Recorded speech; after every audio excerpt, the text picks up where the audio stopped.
My husband wanted to take me and his mistress to move abroad. I smiled and agreed, but he never expected that after stepping off the plane, I would be nowhere to be found. He immediately broke down. The sharp ring of the telephone shattered the stifling silence of the massive suburban mansion. I looked around at the expensive, custom-made furniture I had handpicked myself. Somehow, it all looked so alien now. 12 years, a third of my life, I had lived in this house, in the affluent suburbs of Chicago, beside the man I once thought was my entire world. I picked up the receiver, and the familiar voice of his secretary echoed on the other end. "Miss Kate, I'm calling to confirm the final details for your flight to relocate to London next week. First-class tickets, departing at 10 p.m. on the 15th. Everything is ready, exactly as Mr. Hunter requested." I took a deep breath, trying to keep my voice from trembling. "Thank you, Sarah. But there's a slight change." The line went quiet as she waited. I looked out the window, where a light drizzle was beginning to fall over the pristine blue waters of our backyard pool. "Cancel my ticket," I said, articulating every syllable clearly. "But keep Hunter's. Oh, and please book an additional ticket on the same flight, same class, for a Miss Mia. Her full name is Mia Harper. Put all the charges on Hunter's card as usual." Sarah sounded stunned. She hesitated for a long moment before replying, "Yes, ma'am. Do you need me to book a different flight for you?" "Yes," I replied coldly. "Book me the earliest flight to Asheville, North Carolina, departing after 10 p.m. on the 15th. "Understood. I will handle it immediately." Hanging up the phone, I felt a strange sense of relief. The decision was made. 12 years of my youth, 12 years of sacrifice, 12 years of building an empire with him from nothing. It all needed to end here. 9 years of him sneaking around with a younger college girl meant 9 years of me living in a lie without knowing it. This plane ticket wasn't an escape. It was the final knife, severing every ounce of hope left in me. That evening, Hunter came home. He reeked of expensive bourbon and that familiar, cheap perfume. He loosened his silk tie and slumped onto the leather sofa, looking slightly exhausted but unable to hide his resolute demeanor. He was always like this. Once he made a decision, nothing could sway him. "I need to talk to you," he began, avoiding my eyes. I silently poured him a glass of iced water and set it on the coffee table. I already knew what he was going to say. "I've made my decision. Mia is coming with us to London." I didn't act surprised. I simply took a sip of my tea. My calmness seemed to unnerve him. "She has been by my side for 9 years, Kate. Through my hardest times, through the company's worst crises, she was there. I owe her a proper status. Once we move to the UK, we'll start over. Together." "Together?" I asked softly, a bitter smile touching my lips. "You mean you, me, and her?" Hunter nodded, treating it as a given. "I know this is awkward for you, but Mia is a good girl. She's very understanding. I believe you'll come to accept it eventually. I can't just abandon her." I stood up and walked toward the master bedroom. "I'm tired. Whatever you decide is fine. I have no objections." My submissiveness made Hunter breathe a sigh of relief. He thought that I, a woman who had grown so accustomed to depending on him, wouldn't dare do anything but accept it. He had no idea that inside, everything had died a long time ago. This house, this luxurious life, and this man, I didn't need them anymore. All I needed was to go back to the misty Blue Ridge Mountains of Asheville, where my parents were waiting for me. 2 days later, while I was packing a few sentimental items to take back to North Carolina, the doorbell rang. Through the security monitor, I saw Mia standing on the porch, holding a large, expensive fruit basket. She wore a flimsy white sundress, her long hair cascading down her shoulders. She looked exactly like an innocent muse straight out of a fairy tale. But I knew that beneath that fragile exterior beat the heart of a calculating manipulator. I opened the door. Mia flashed a sweet smile, a smile I might have believed was genuine 9 years ago. "Hi, Kate. I came to thank you," she said in her melodic voice. "Thank you for being so forgiving, for allowing me to go with Hunter." I stepped aside to let her in, ignoring her fake gratitude. I walked straight into the kitchen to prepare lunch. Mia trailed behind me like a shadow, placing the basket on the kitchen island and chirping happily. "Let me help you." I know exactly what Hunter loves to eat. For the past 9 years, I've been cooking for him all the time." Those words were a needle piercing, straight into my heart. I forced myself to stay silent and began washing the vegetables. Mia started opening the refrigerator, pulling out ingredients with practiced ease, acting as if she were the true lady of the house. As she worked, she rambled on about Hunter's preferences, making me, his wife of 12 years, feel like a total stranger. Hunter hates bones in his fish, you know. He's too lazy to pick them out, and his beef stew needs to be slow-cooked for hours. Oh, and he absolutely has to have fresh cilantro on everything. With that, she grabbed a huge handful of cilantro, an herb I absolutely despised because of its pungent smell, and began sprinkling it over all the pots simmering on the stove. It was the most blatant provocation. I knew she was doing it on purpose. I turned off the stove and faced her. "Did you come here just to do this?" Mia blinked, feigning innocence. "I just wanted to help. I know you're moving far away soon. You must be exhausted." She leaned in close, dropping her voice to a whisper only the two of us could hear. "By the way, Kate, do you know what Hunter's ATM pin is? It's my birthday. He says his money is my money. I can spend whatever I want." She smiled triumphantly, her eyes gleaming with unbearable smugness. She was flaunting her victory, bragging about her irreplaceable position in Hunter's heart. She wanted to show me that I, the legal wife, had actually lost this war a long time ago. My hand subconsciously tightened around the kitchen knife I was holding. Human patience has its limits, and mine had been pushed past the breaking point.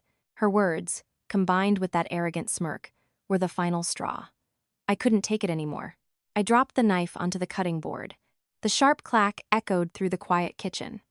I turned fully to face Mia. Every ounce of suppressed emotion from the past few days erupted. Smack! I slapped her beautiful face with all my might. The impact left a bright red handprint on her cheek. It was a slap for my 12 years of youth, for the unborn children we never had, for the cruel betrayal by the man I had loved with my entire soul. Mia was stunned for a second. She probably never expected me to physically strike her, but she recovered quickly. The innocent look vanished, replaced by a cold, calculating glare. And then, a flawless theatrical performance began. She stumbled backward, deliberately crashing into the pot of hot beef stew on the stove. The pot tipped over, splashing hot broth everywhere, scalding her arm and leg. "Ah!" Mia shrieked in agony, collapsing onto the hardwood floor, clutching her reddened arm, tears streaming down her face. She looked so pitiful, a helpless victim, brutally attacked. At that exact moment, the front door swung open. Hunter rushed in. He must have just arrived and heard her scream. The first thing he saw was his precious mistress sprawled on the kitchen floor, sobbing in pain, while I stood towering over her, my face a mask of ice. "Kate, what the hell did you do?" he roared, not bothering to ask for an explanation, not checking to see if I was hurt. He rushed to Mia's side, lifting her up gently, his face twisted in panic. "Hunter, it hurts so much." "Kate, she..." Mia sobbed brokenly, leaving the sentence unfinished so Hunter could fill in the blanks exactly as she intended. Hunter whipped his head around to glare at me. His eyes were bloodshot with fury. He had never looked at me like that, not even during our worst fights. "Are you insane? How could you do this to her? She came here out of the goodness of her heart to help you." I stood still, not uttering a single word. What was the point of explaining?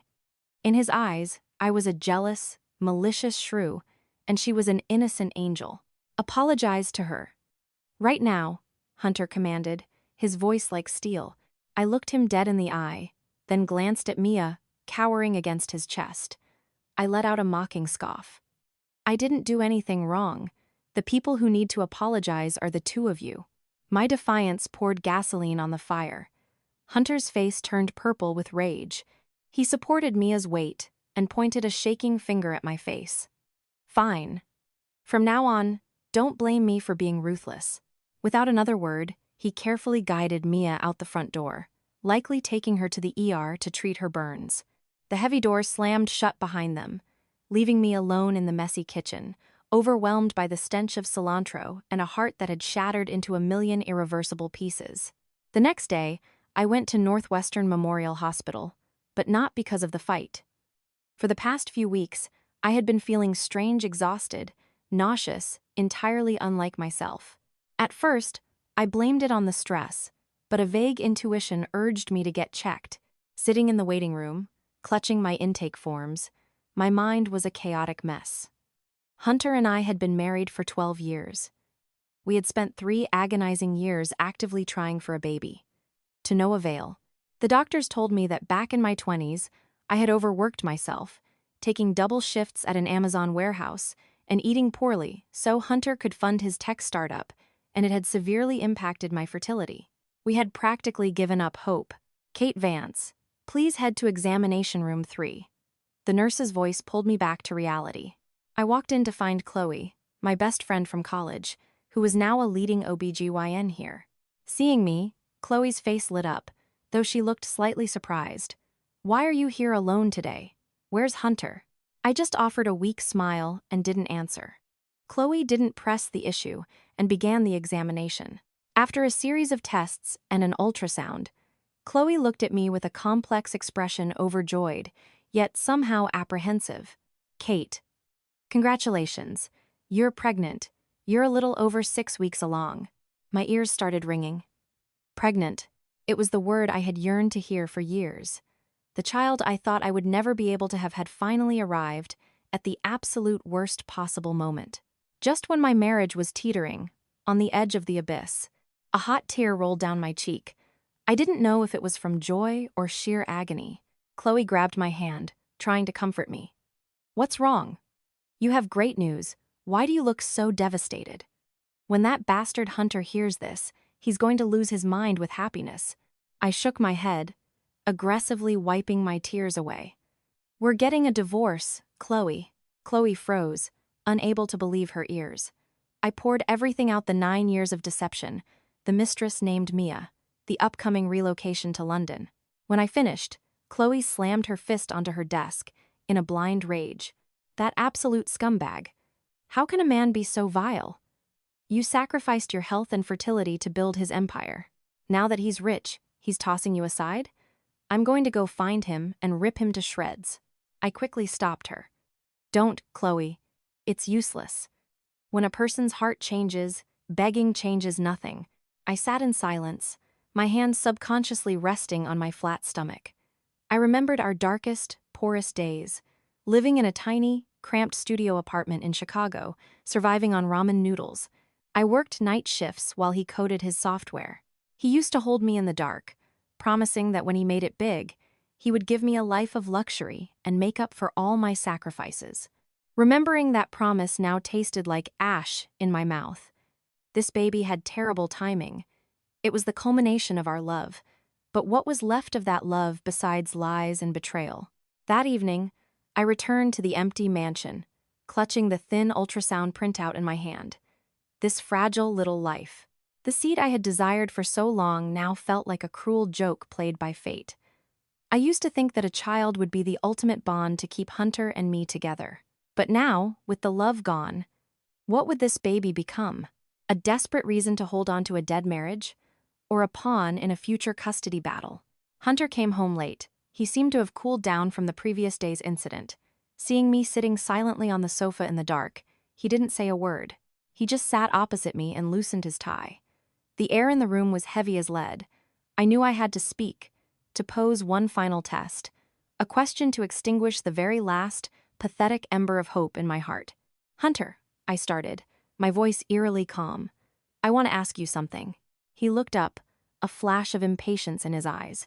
"If you have something to say, just say it." "Hypothetically speaking," I said slowly, ensuring my emotions didn't fracture my words, "if both Mia and I were pregnant at the same time, whose child would you favor?" I looked directly into his eyes, desperately searching for a hint of hesitation, a single shred of 12 years of marital loyalty.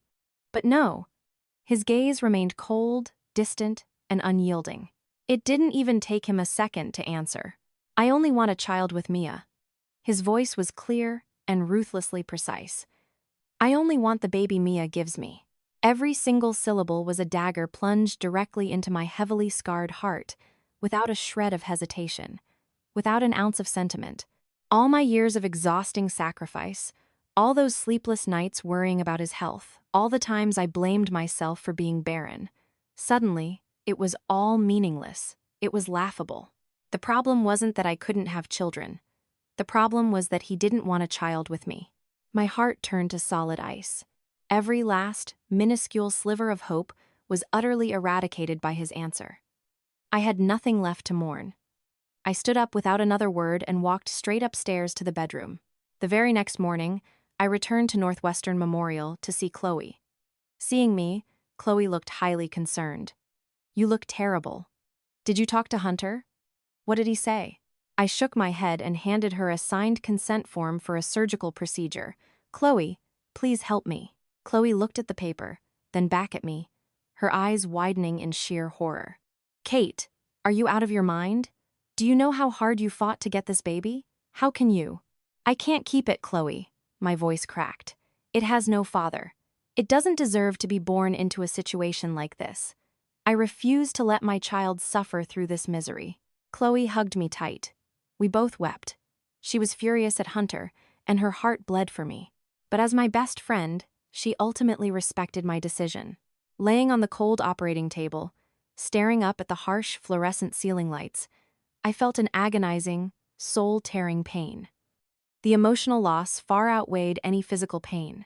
"My baby, please forgive Mommy. Mommy can't give you a whole family. It's better that you never enter this world than witness the tragedy your mother is living through." 2 days after the procedure, my body still ached profoundly.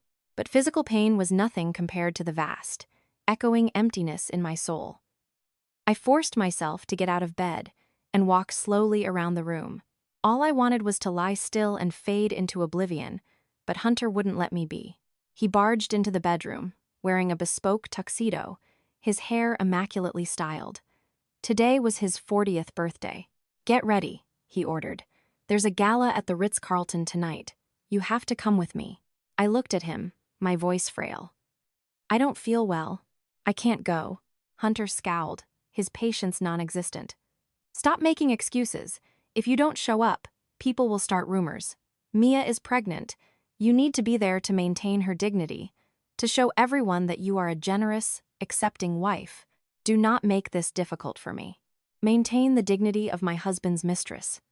How utterly absurd. He didn't care about my health. He didn't know what I had just been through. In his eyes, I was merely a prop, a decorative piece needed to complete the illusion of his perfect, happy life with Mia. In the end, I had no choice but to go. I chose a conservative, high-necked black gown and applied heavy makeup to conceal my pallid, exhausted face. The gala was held in one of the most exclusive ballrooms in downtown Chicago. The guest list was a who's who of the city's tech and finance elite. The dazzling chandeliers, the smooth jazz playing in the background, the roaring laughter, it only amplified my profound isolation. I sat alone in a dark, secluded corner booth, watching quietly. Hunter, playing the role of the wildly successful, happy man, walked hand in hand with Mia, greeting every table. Mia wore a vibrant, plunging red gown that strategically highlighted her slightly protruding belly. Her face radiated triumphant joy. They looked like the perfect couple, a happy family waiting to welcome a new life. And I, the legal wife, was nothing but a ghost haunting my own life. When it came time for the main event, Hunter led Mia up to the stage. He grabbed the microphone, his voice booming with excitement. "Thank you all for celebrating my 40th birthday with me. Tonight, I have incredibly special news I want to share. My partner and I are expecting a little angel. Mia is pregnant." The ballroom erupted in applause and cheers.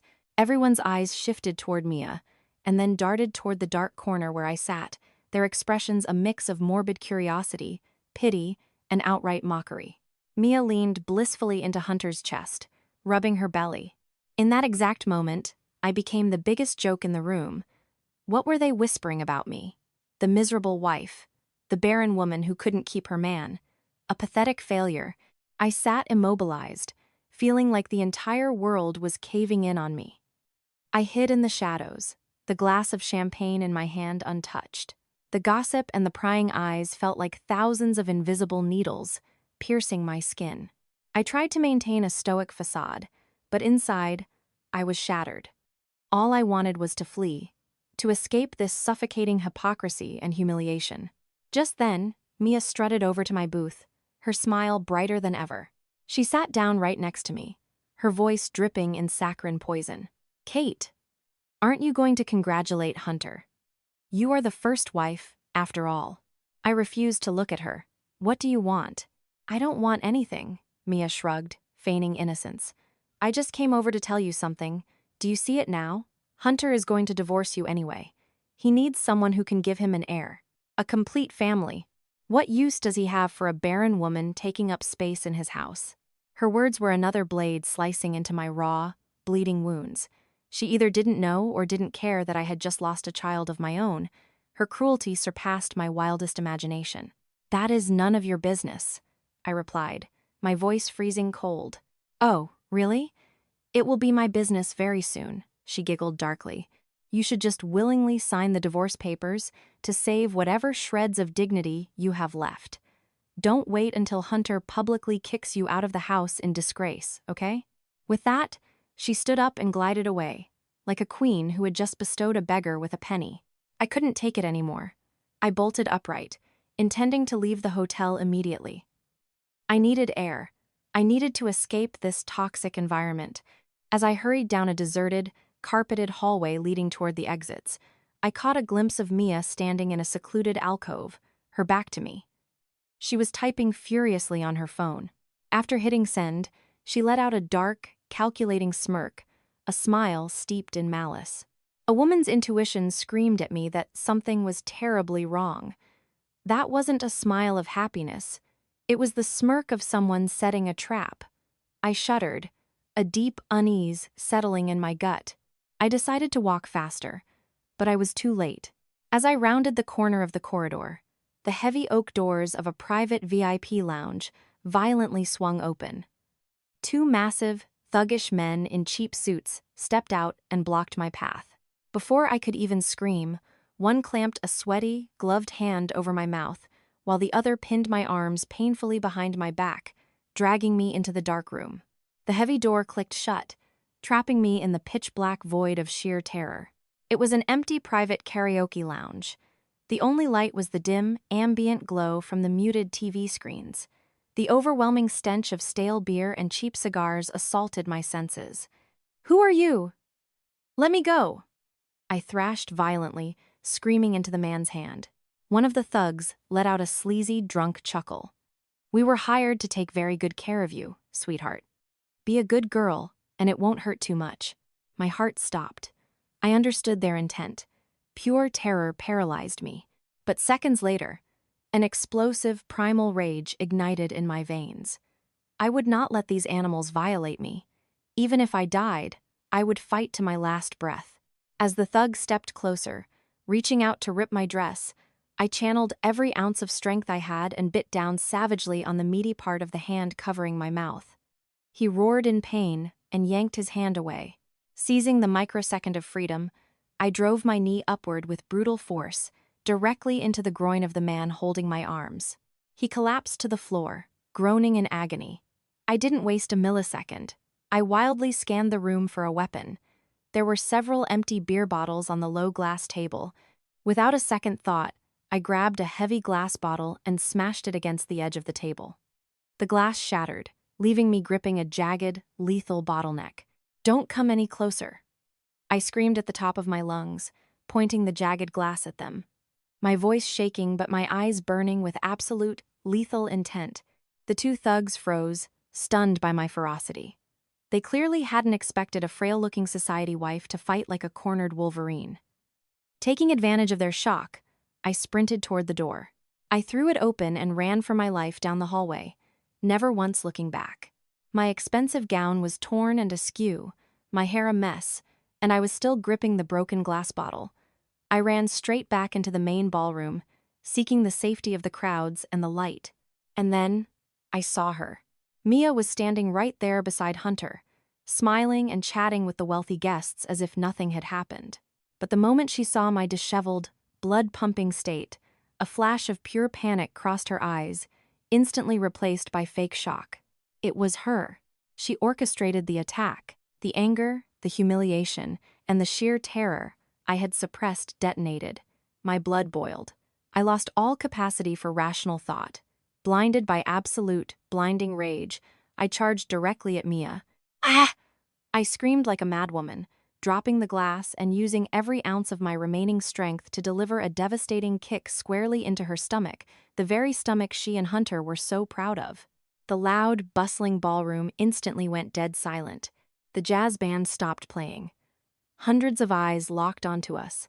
Mia let out an ear-piercing shriek and crumpled to the floor, clutching her belly with both hands, her beautiful face contorted in agony, or perhaps just acting perfectly on cue. The crowd gasped in shock. Hunter froze, paralyzed for exactly 1 second. Then, a volcanic fury erupted from him. He didn't look at my battered state. He didn't ask what had happened to me. In his eyes, there was only the image of his precious mistress suffering on the floor. He lunged forward, dropping to his knees beside Mia, panic lacing his voice. Mia, are you okay? The baby. Then, he whipped his head up to look at me with a gaze I will carry to my grave, a gaze filled with absolute hatred, fury, and cruelty. He sprang to his feet and charged at me like a wild beast. Are you insane? He roared. And then, with the full, unrestrained force of a furious man, he kicked me violently in the stomach. He kicked me directly in the center of the surgical wound from the abortion I had just 2 days ago. An agonizing, bone-deep pain shot through my entire body, dropping me to my knees. I curled into a fetal position, unable to breathe. But the physical agony was nothing compared to the venomous words he spat at me in front of the entire elite of Chicago.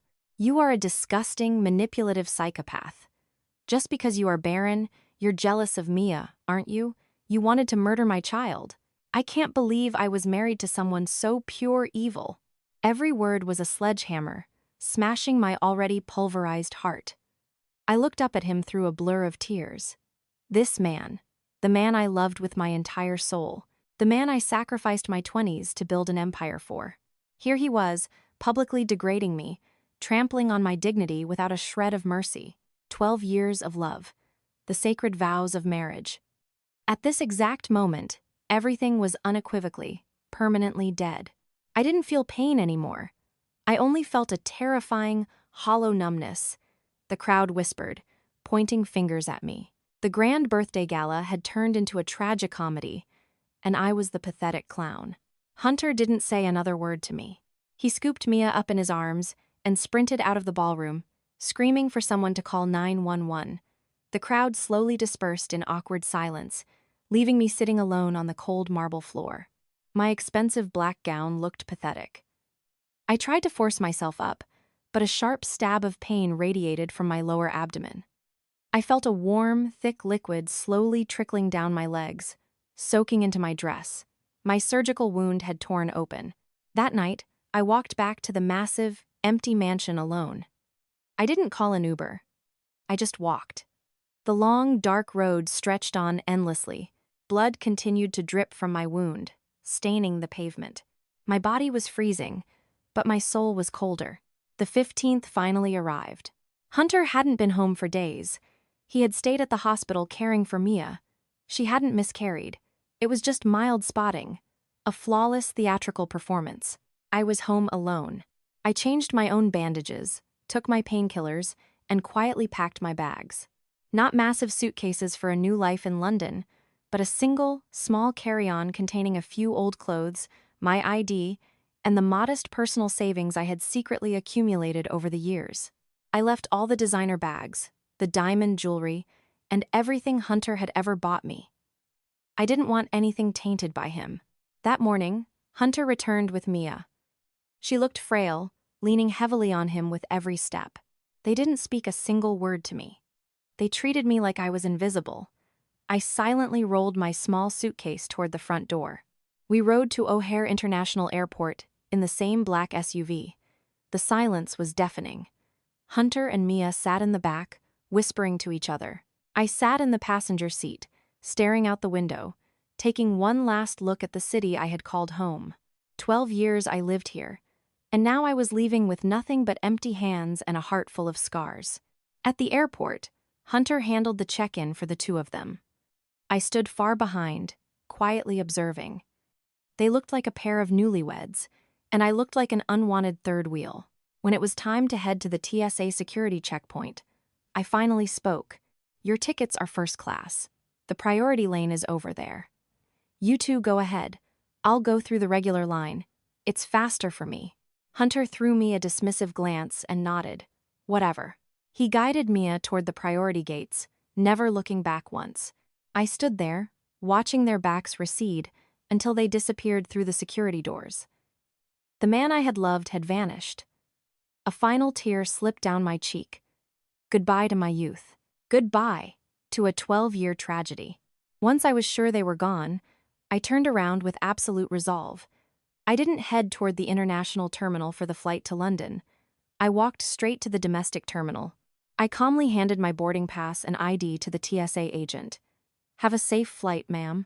I nodded in thanks and walked through. Sitting at the gate, watching the planes take off and land, I felt incredibly light. It was truly, finally over. The flight to Asheville departed on time. As the plane climbed into the sky, breaking through the clouds, I looked down at the sprawling, glittering grid of Chicago shrinking below. That city held so many memories, both joyful and devastating. But from this second forward, it was all strictly in the past. A new life was waiting for me. At the exact same time, thousands of miles away, the flight carrying Hunter and Mia touched down safely at Heathrow Airport in London. Hunter turned on his phone, intending to call his UK executives. But the moment his screen lit up, an email notification caught his eye. The subject line read, "Petition for dissolution of marriage from a Chicago law firm." It was much later, through the fragmented gossip of old acquaintances, that I learned exactly what happened to Hunter on the other side of the Atlantic, that fateful day. While I was soaring toward the Blue Ridge Mountains, my heart strangely at peace, Hunter had just stepped foot in his promised land, where he planned to build an empire with his mistress. Mia was tired, resting her head on his shoulder, while Hunter checked his phone with the smugness of a victor. But his smile evaporated the second he read that subject line. He froze and clicked the email. Attached was a professionally drafted legal document outlining a unilateral divorce, division of assets, and explicitly stating 0 demands for alimony. At the bottom was the electronic signature of my attorney. Hunter's first reaction, as I was told, was explosive anger. He thought I was throwing a tantrum, throwing a fit to get his attention after the incident at the gala. Pathetic, he muttered, scoffing. Let's see how long this tantrum lasts. He immediately dialed my number. The number you have dialed is currently unavailable. He frowned and tried again. The same robotic voice answered. He opened his social media apps, planning to send me a furious message, only to find I had completely blocked him across every platform. The initial anger slowly morphed into a creeping sense of unease. The obedient, caged bird had suddenly bared its talons. For the first few days in London, he maintained his arrogant facade. He told Mia that I was just throwing a fit and would come crawling back to apologize soon enough. He buried himself in meetings, pretending he didn't care. But at night, in his exorbitant Mayfair penthouse, the deafening silence from his phone made him incredibly anxious. He barked an order to his secretary back in the States. Check the passenger logs. Did Kate board that flight to London? Sarah stuttered before answering. Yes, sir. On that day, Miss Kate canceled her ticket to the UK. She boarded a flight to Asheville, North Carolina. The news hit Hunter like a bucket of ice water. Asheville? Why the hell would she go back to her hometown? The truth slowly crystallized, brutal and clear. This wasn't a tantrum. This was a genuine, permanent departure. An unprecedented wave of panic consumed him. He ignored Mia, who was whining to go shopping, and frantically dialed every number he knew. He called my parents' house in Asheville, but no one picked up.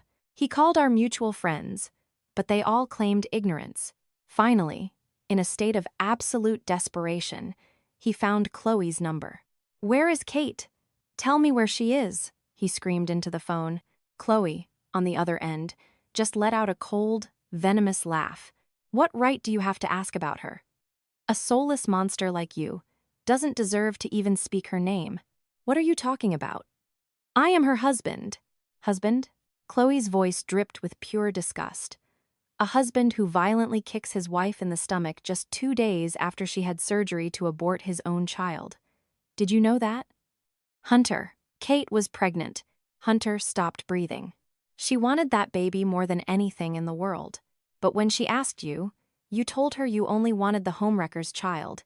You murdered your own baby, you sick bastard. Do you know that? They say that after that phone call, Hunter sat dead silent for hours. The phone slipped from his hand, crashing to the floor. Abortion. Kate was pregnant, and she aborted it. Chloe's words struck him like lightning, utterly obliterating his arrogance and pride. Everything began flashing through his mind with agonizing clarity. My pale, exhausted face. My hypothetical question. His brutal, merciless kick at the gala. A tidal wave of belated, crushing remorse rose up, tearing at his soul. But it was entirely, irrevocably too late. My night flight brought me back to Asheville on a misty, cool morning. The crisp mountain air, carrying the scent of pine and damp earth, filled my lungs, making me feel instantly revitalized. I went home. My parents were shocked to see me arrive with a single carry-on bag and hollow, exhausted eyes.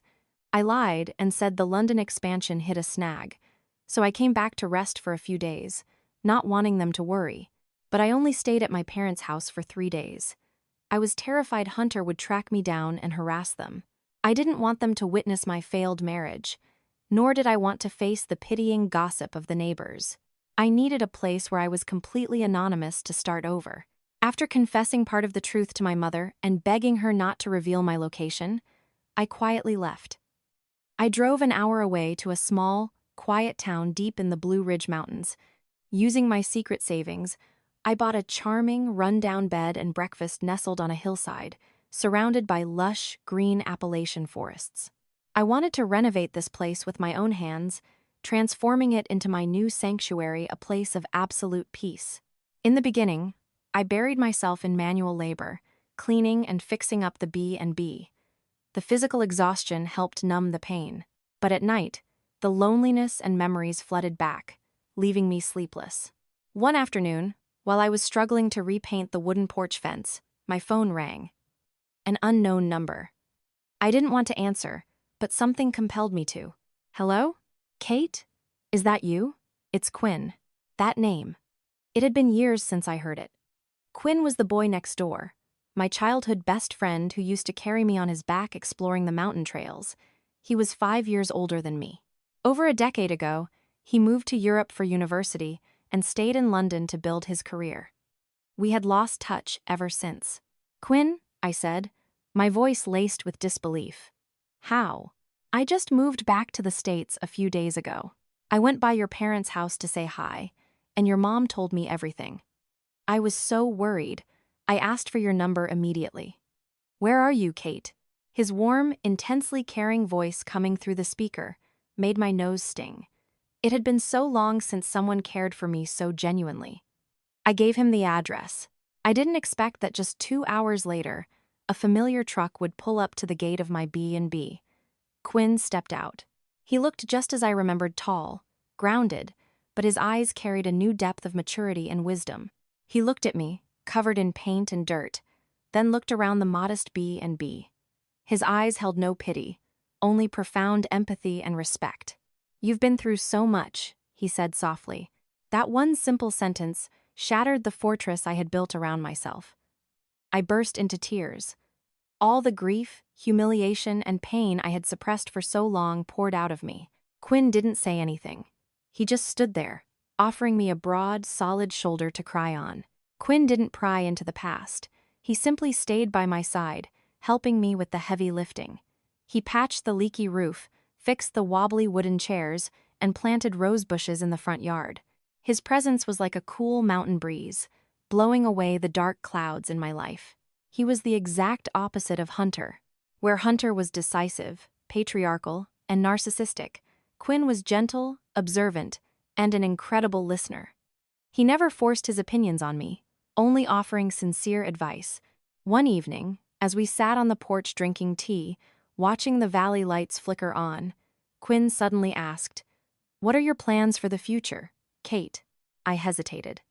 "I don't know yet. Probably just run this B&B, live a quiet life." Quinn shook his head, looking me dead in the eye. "No, Kate, you are not meant for a quiet, complacent life. You are brilliant and sharp. You were always top of our class, remember? For 12 years, you sacrificed everything for someone else. Now it's time to live for yourself." He paused, then continued. "Why don't you go back to school, get your MBA? I see the business acumen in you. You helped your ex-husband build an empire. Why can't you do it for yourself?" His words were a master key, unlocking a door I never dared to approach. Go back to school, start a business? I was a woman nearing 40 who had spent the last decade trapped in a kitchen. Could I really do it? As if reading my mind, Quinn smiled encouragingly. "Don't worry, I'm right here. I will help you. I believe in you. Give yourself a chance to start over, a chance to become the best version of yourself." Quinn's words ignited a blazing fire of hope inside me. He was right. Why not? I couldn't live in the shadow of my trauma forever. I had to stand up. I had to prove to Hunter, and to the world, that without him, I could thrive, maybe even achieve greater things. From that day on, my life flipped to a new chapter. By day, I managed the B&B. By night, I studied relentlessly for the GMAT and applied for a top-tier MBA program. Quinn became my mentor and my biggest cheerleader. He patiently retaught me the economic principles I had forgotten, sourced study materials, and motivated me whenever I wanted to quit. Slowly, I regained my confidence and my joy. The B&B began to attract guests, people who cherished the serenity and rustic beauty of the place. For the first time in 12 years, I felt truly alive. I was living for me. 2 years passed in the blink of an eye. In those 2 years, my life underwent a miraculous transformation. I was accepted into an elite MBA program, juggling my studies while expanding the B&B into a highly profitable enterprise. Meanwhile, Hunter, according to the rumors that trickled down to me, was sliding down a rapid slope of ruin. In London, his business expansion was a disaster. Without me, his steadfast anchor, who meticulously managed the back-end operations and logistics, he was completely lost. His business decisions grew impulsive, emotional, and reckless. He threw himself into work as a way to escape the crushing guilt and regret gnawing at him every night. But the harder he pushed, the worse it got. The company hemorrhaged money, and major European investors lost faith. His relationship with Mia also fractured rapidly. Without me acting as the buffer absorbing all the stress, their inherent incompatibilities surfaced. Mia wasn't a supportive partner. She was a woman accustomed to luxury, vanity, and reckless spending. The financial strain and Hunter's sheer exhaustion left him with zero patience to coddle her anymore. Their arguments became violently frequent. The climax of their collapse occurred when Mia reached her 4th month of pregnancy. Initially, Hunter was devastated when she suffered a complication, blaming himself for not taking better care of her. But during a routine medical review, he discovered a horrifying truth. Mia didn't suffer a natural miscarriage. Her uterus was severely compromised from multiple, undisclosed abortions she had procured during the years she was with him. Suspicious, Hunter hired a private investigator and uncovered that while she was playing his devoted mistress, Mia had been entertaining a string of other wealthy men. The baby she lost likely wasn't even his. This revelation was the fatal blow that completely annihilated Hunter's remaining sanity. The innocent, understanding girl he had sacrificed everything to protect was nothing but a manipulative fraud. He looked back at his life. For a filthy, illicit affair, he had thrown away a devoted, loyal wife. He had caused the murder of his own true child without even knowing it. And now, his empire was crumbling into dust. He threw Mia out onto the streets of London. She cried and begged, but to no avail.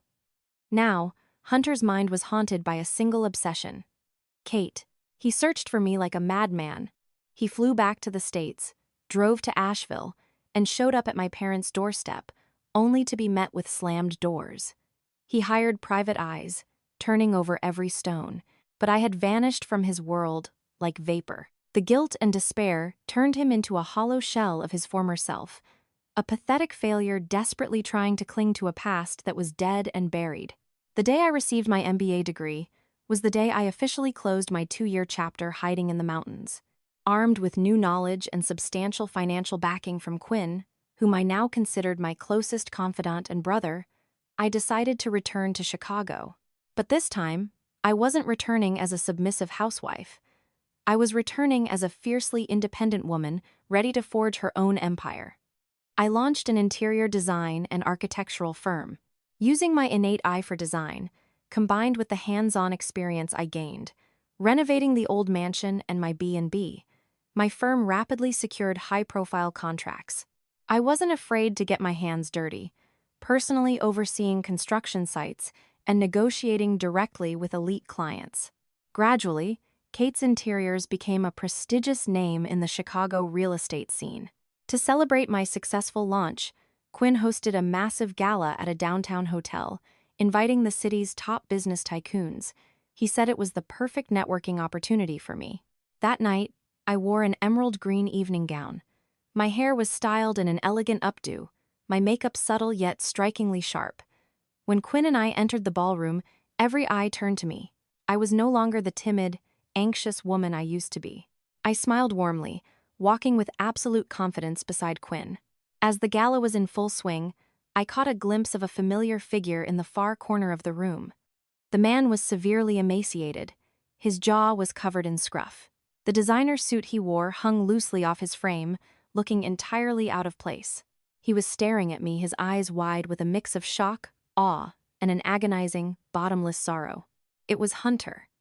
He had apparently managed to score an invite, likely as a washed-up former CEO trying to beg for scraps from his old network.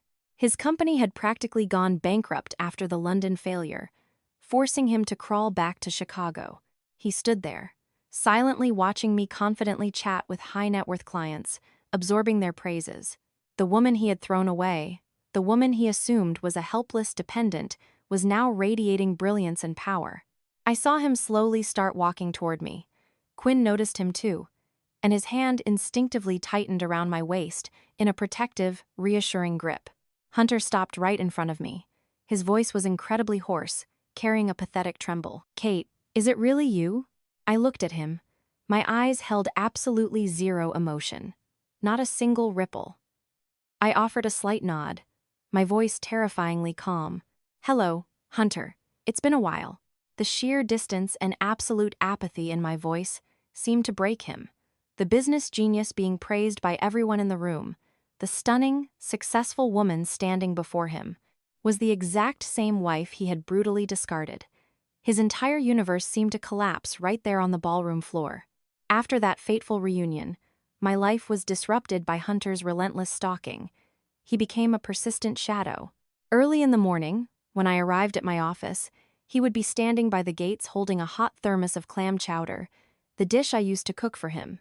By noon, massive bouquets of red roses would arrive at reception with no name attached. After work, I would spot his car trailing far behind mine, following me all the way to my downtown condo. He never dared to approach me directly.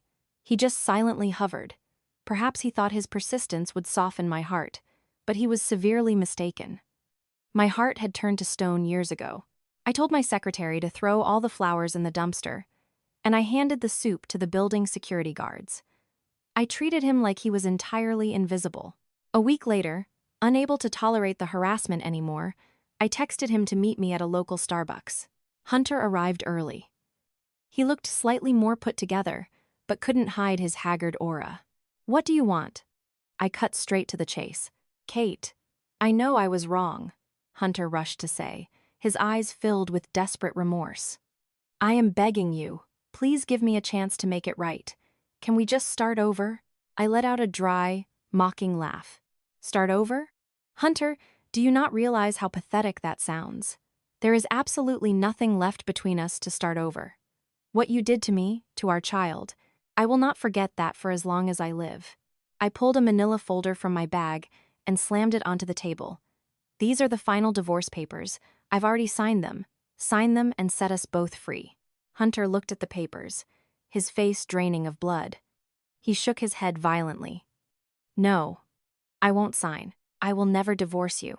"Then I'll see you in family court," I said decisively. I stood up and walked out, leaving him sitting there looking like a shattered ghost. But Hunter didn't give up. Having failed with me, he flew down to Asheville and showed up at my parents' house.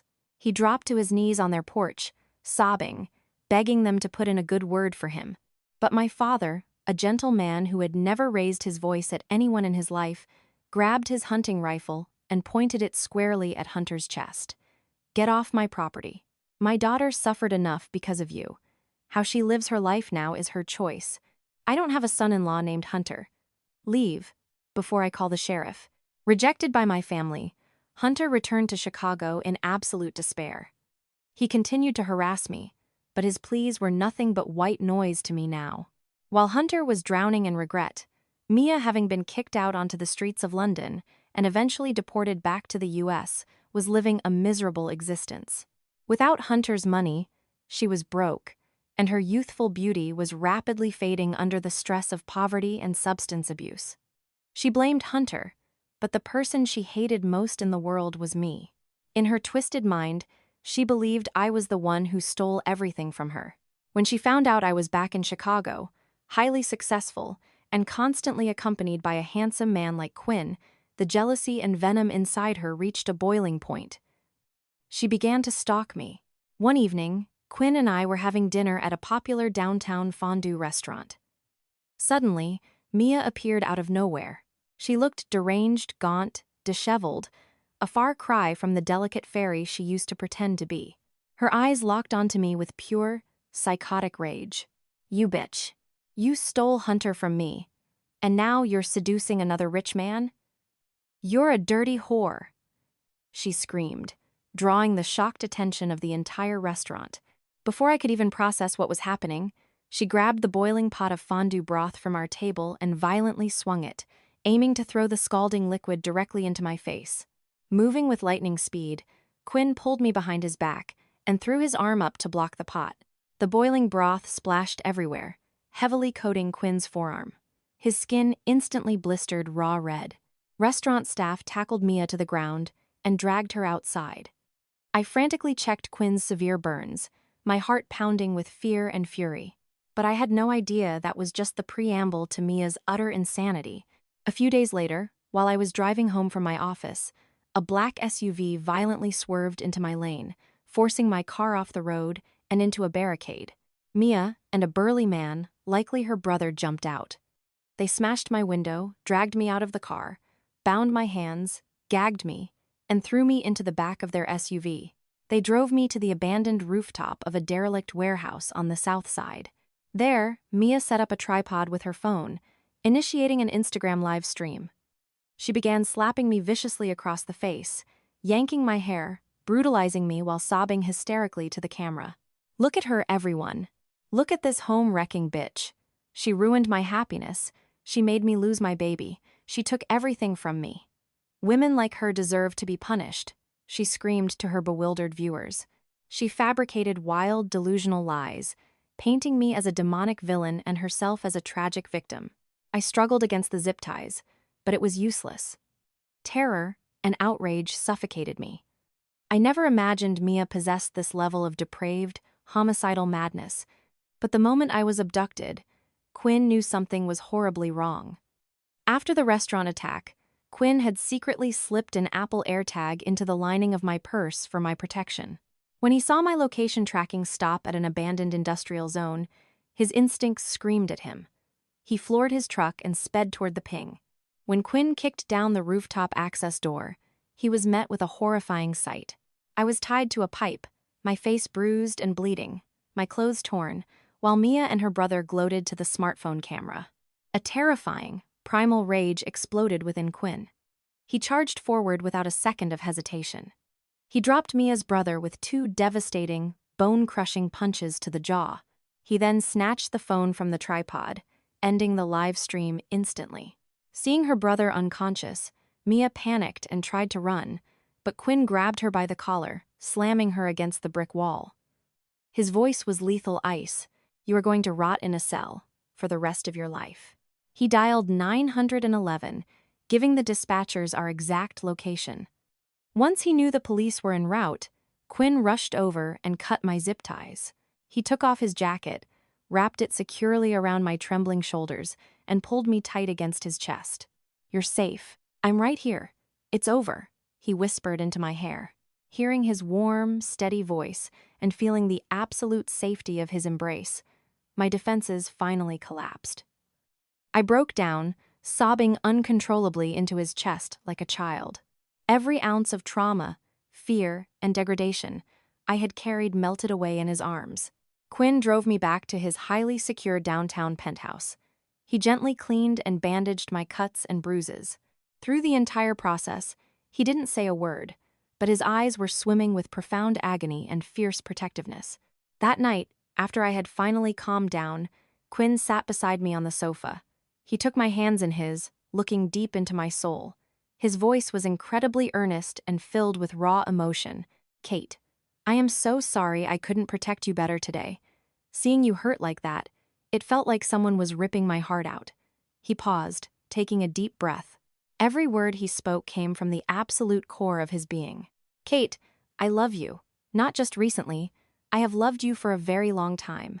Since we were kids running around the mountains in Asheville. For the decade I spent in London, there wasn't a single day I didn't think about you.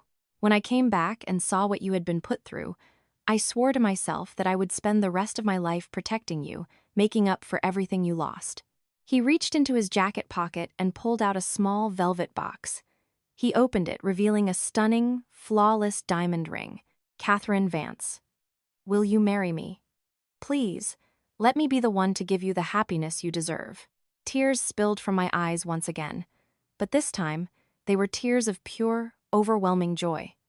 This man, he had stood by me when I was at my absolute lowest. He pulled me from the ashes and helped me rebuild my empire. His love wasn't loud or possessive. It was quiet, patient, and as warm as the winter sun. I nodded, my voice choked with emotion. "Yes, I will." The day of my final divorce hearing at the Cook County Courthouse arrived. It was pouring rain in Chicago. Quinn walked beside me, holding an umbrella over us. I felt entirely at peace. In stark contrast, Hunter looked like a walking corpse.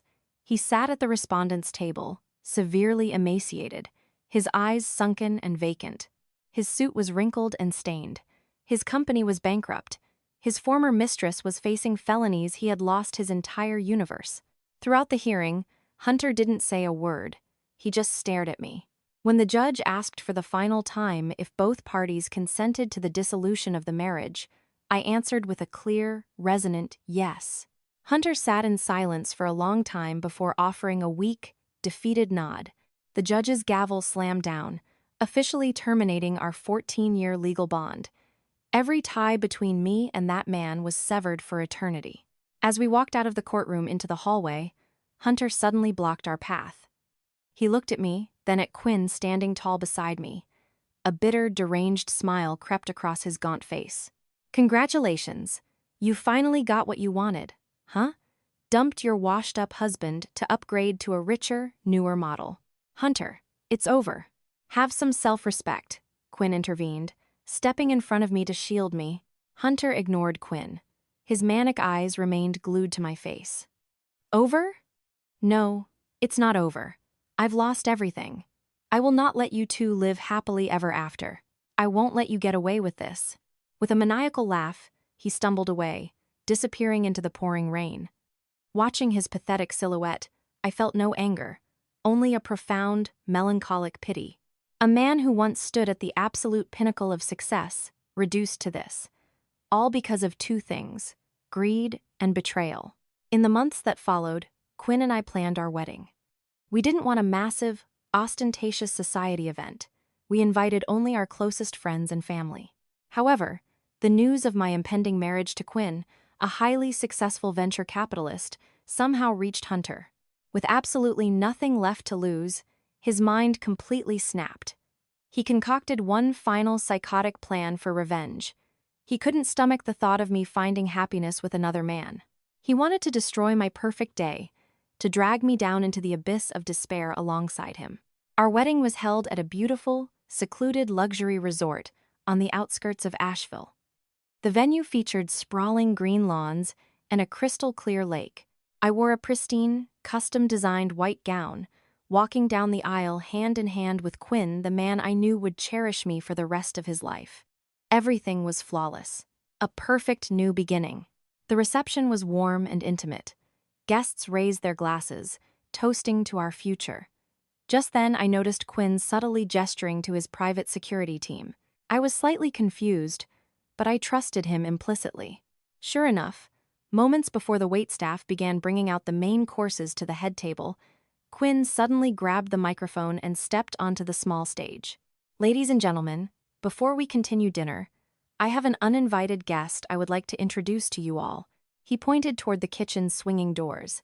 Two massive security guards dragged Hunter out into the open. Hunter was dressed in a caterer's uniform, looking completely disheveled. In his hand, he was clutching a small packet of white powder.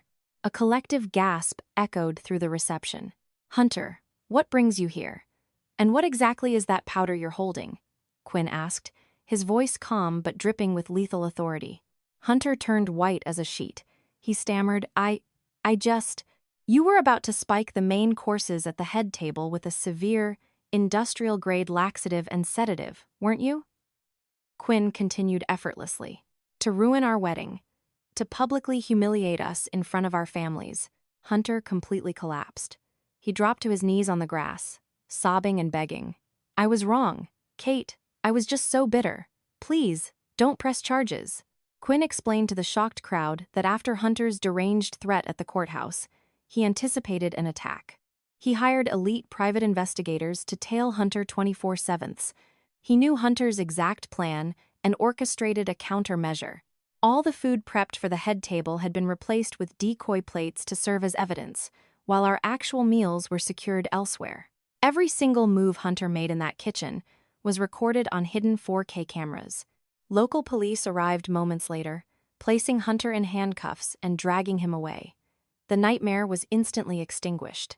A few weeks later, the legal consequences came down like a hammer. Mia, charged with organized kidnapping, assault, and reckless endangerment, was sentenced to 7 years in federal prison. Hunter, charged with trespassing, tampering with food, and terroristic threats, underwent a psychological evaluation. Deemed dangerously unstable and suicidal, his elderly parents pleaded with the courts to allow them to commit him. He was institutionalized in a high-security psychiatric facility for mandatory, indefinite treatment. The ghosts of my past were finally, entirely locked away. Quinn and I held our real wedding, a private, deeply intimate ceremony at the B&B in Asheville, the very place our love story truly began. Under the crisp blue sky and the fragrant scent of the Appalachian pines, we exchanged our vows. After weathering a Category 5 hurricane, my life had finally found its safe harbor. True happiness isn't about possessing the entire world. It's about having a person who is willing to stand by your side through the heaviest storms. And I had found that man. A year later, we welcomed a beautiful, healthy baby girl into the world. She had big, bright, crystal-clear eyes, exactly like her father. Watching Quinn clumsily but lovingly rock her to sleep, singing soft lullabies, my heart overflowed with a profound, simple joy I had never known before. The past was left entirely in the rearview mirror. The agonizing pain had transformed into invaluable wisdom. Today, I am no longer a woman living for the sake of someone else's ego. I am a wife, a mother, and a confident CEO standing firmly on her own 2 feet. Life robbed me of 12 years of my youth, but it compensated me with a phenomenal man and a perfect, whole family. A life delayed, but ultimately, a life beautifully fulfilled.